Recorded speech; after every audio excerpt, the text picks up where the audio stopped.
Sup guys, happy 6th anniversary. Let's take a look at the new stuff that we got. No slides this time, as you probably noticed, just because I'm feeling a bit lazy today. Let's take a look, starting with Unzen. She is quite straightforward in the sense that she doesn't need to be sortied with certain ships, and doesn't really have a bunch of conditions that need to be fulfilled, which I do appreciate. However, just because she is straightforward does not mean that she is not effective. For one, her main guns are not much weaker than Drake or Hindenburg's, which feels strange to say because, well, she also has double preloaded torpedoes like Ibuki, but also with double reload like Emden and Shimanto.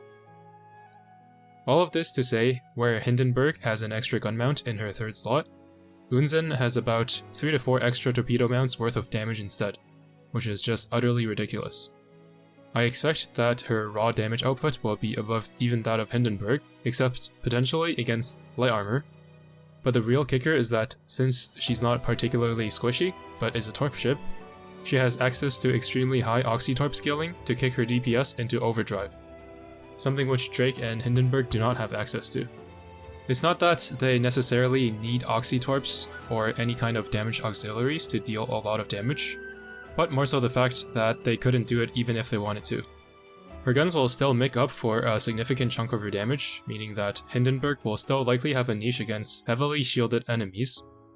But Drake, on the other hand, yeah. If I had to nitpick anything about her, it would be the fact that she doesn't have the torpedo spread reduction bonus that a lot of other torpedo ships have, meaning that she will on average land 1 less torp per salvo on a single target. Obviously, you can leverage the manual mode with the HMS straight torps in order to mitigate this disadvantage, but I doubt anyone will bother to do so. Even still, I believe that her single target damage will still be competitive with the likes of Hindenburg, Shimakaze, and Plymouth, if not better, and her damage in campaign fights will probably be unmatched. She is also the third Vanguard ship we got with a cross-fleet barrage, although the buff is pretty much non-existent. Her barrage damage numbers are quite solid, but since the cooldowns are quite high, both of them over 20 seconds, most of her damage will be coming from torps and guns. Unfortunately, Jinsu does not currently buff heavy cruisers, so in terms of options for buffers, you're looking at Aurora, Tanikaze, Kagero, and Noshiro. In any case, this is definitely some next level power creep, as expected of IJN Anniversary, which has brought us the best carrier, best destroyer, best battleship at the time, and now the best heavy cruiser. Next up, we have Owari. Since she's not a USS or HMS battleship, she buffs all her relevant stats and not anti-air. She also has an aimed barrage with 100% proc rate if you satisfy some easy conditions, so the easiest comparison to make would be Tamaki and Queen Elizabeth meta. Her damage output will likely be higher than Tamaki because the totality of her barrages contain more damage than Tamaki's, and her buffs are much stronger as well. I expect her to be one of the best battleship options to round out a progressing player's Operation Siren fleets if they're missing URs. In terms of all the RNG effects and conditions, I think the only thing you really have to worry about is bringing her with a flagship battleship. Next up, we have Hatsuzuki. I would say that gameplay-wise, nothing particularly stands out about her. She has a fleet-wide damage reduction, which is nice, but the value is quite low.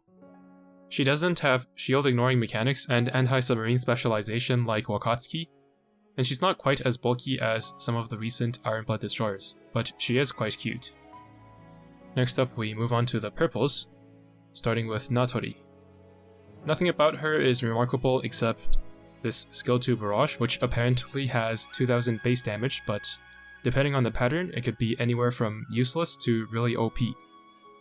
Looking at the splash and hit count, I'm assuming that it will probably be some sort of carpet bombing, and with 12 splash, I don't think that you will be getting much overlap on one enemy, so I'm leaning more toward the useless side for now.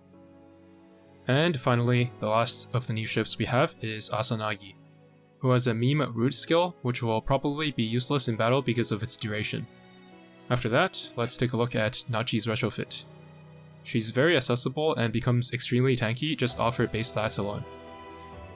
She has 2 skills that are not game-changing but decently useful and can be used as a key part of a progressing player's tanky vanguard purposed for surviving tough boss fights like Arbiters.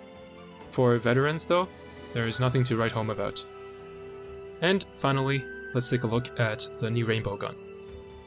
Typical of an HE heavy cruiser gun, it has the lowest raw DPS out of the 3 Rainbow guns, and only really pulls it ahead against light armor.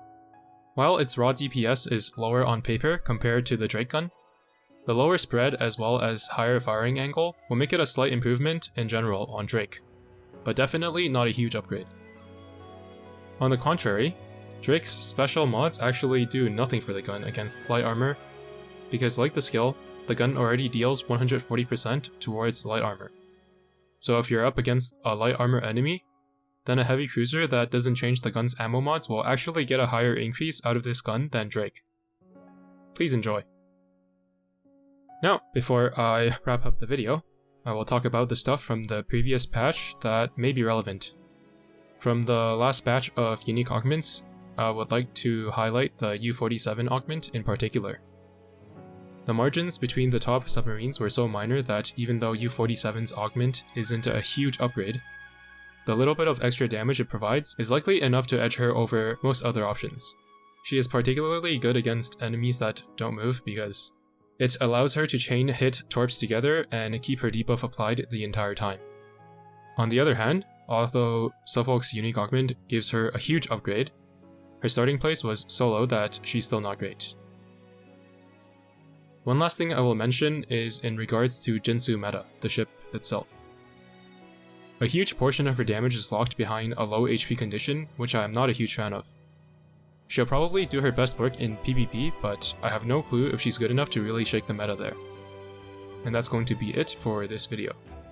Hope you found it informative. Thanks for watching, and see you in the next one.